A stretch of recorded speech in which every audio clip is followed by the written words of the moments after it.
The American people are living in a matrix. They don't understand the truth of how things are working in this country, you know. And let me give you an example of what I'm talking about. The very fact is that if you ask 100 people on the street, what kind of government is America supposed to be? 99% of them will tell you a democracy. America is supposed to be a democracy. But that's a lie. That's an illusion. The word democracy is not written into the Constitution at one time. It's not in the Bill of Rights. It's not in the Declaration of Independence. The Founding Fathers hated the idea of a democracy. They thought it was the worst form of government there is. And I agree with them. Because in a democracy, 51% of the people control 49% of the people. If you're part of the 49%, you're not free. America was founded as a constitutional republic. And in that constitutional republic that we have, 99% of the people can't take away the rights of 1%. You have your rights because you were born with them. You have God-given human rights that nobody can take away from you. The government, the majority, no matter who they are, I can't take away your rights. And that's what our Founding Fathers gave us. But the psychological operations that they do to us, they make us believe that we're a democracy and that majority rules. You see? And they want you to believe that. Because then they tell you this poll says this many want this and this many want that and this many want this, and it doesn't have anything to do with anything. Well, Hitler was elected. Hitler was elected. Hitler did everything legally. And in a constitutional republic, a minority is protected against a majority. Wasn't it Benjamin Franklin, to paraphrase, that said democracy is two wolves and a sheep voting on what's for dinner? Exactly. And then he also said in a republic, the sheep would have a gun to protect himself. You know, and that's the truth. America's not a democracy, but you ask the most intelligent people what form of government America is supposed to be, they'll say a democracy. Because that's what they've been brainwashed. They've been psyoped into believing that. They believe that we're in Iraq. They believe we're in Iraq to promote democracy. The word democracy, you hear George Bush saying democracy means freedom. No, democracy equals New World Order. Democracy equals slavery. The word democracy is not synonymous with freedom. It's the opposite of freedom. Democracy is the worst form of government you can have because it's majority rule.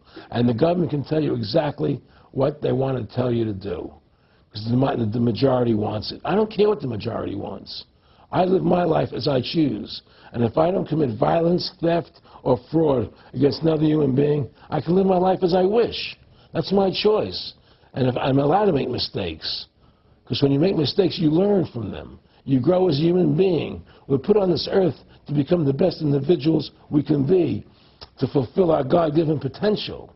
Right? We're not here to put on this earth so that the government can tell us how to live our lives and what we must do. We put into these systems and these paradigms. No. The same thing in health. You know, if you're sick, you have to have a certain protocol. Nonsense. You know, be individuals, think for yourself, have critical thinking, you know. And so what's happened is that because they've taught everybody that we're a democracy, which is not true, now, so then in 1913, they bring the Federal Reserve System into being, right? And now you have this Federal Reserve System, which then in 1913 got the right to create money for the government, when before that the government created its own money.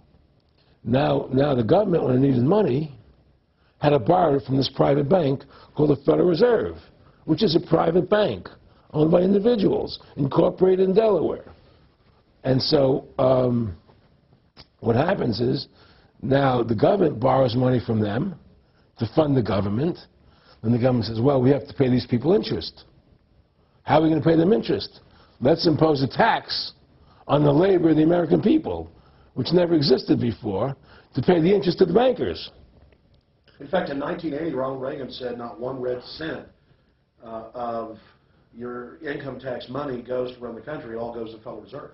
Well, it was the Grace Commission report that said that not one nickel goes to the infrastructure of the country. You know. And I guess Reagan quoted that. Then. Right. And so, but the point I'm trying to make is that by creating this Federal Reserve System, the government now became dependent on these private banks for money. And they started taxing us, you see. And so now what happens is that in 1935, I believe it was, Social Security started. And they gave you Social Security cards, said not to be used for identification, the Social Security number right on the card, right? And through Social Security, they started deducting money out of your paycheck. That was the first time they were ever could take money out of your paycheck, because people agreed to it because they thought it was going to their retirement fund. And so then when they instituted the income tax again, they started taking money out of your paycheck because Social Security could do it. And then they could do it again. You see what I'm saying? And so now they've even taken control of the tax payment itself. I mean, literally like you're a slave. They're Right. taking it right there when you make it. Exactly. They don't even trust the public enough to go Send them and a pay it check. themselves. Yeah. Right. So they take it out automatically because they know people aren't going to want to pay it. So what's happened is that through the implementation of the Federal Reserve System, the government has become vested in these bankers, and they get their money from the bankers. And so then they impose a tax on us, which makes us more slaves, makes it more difficult for us to survive, right?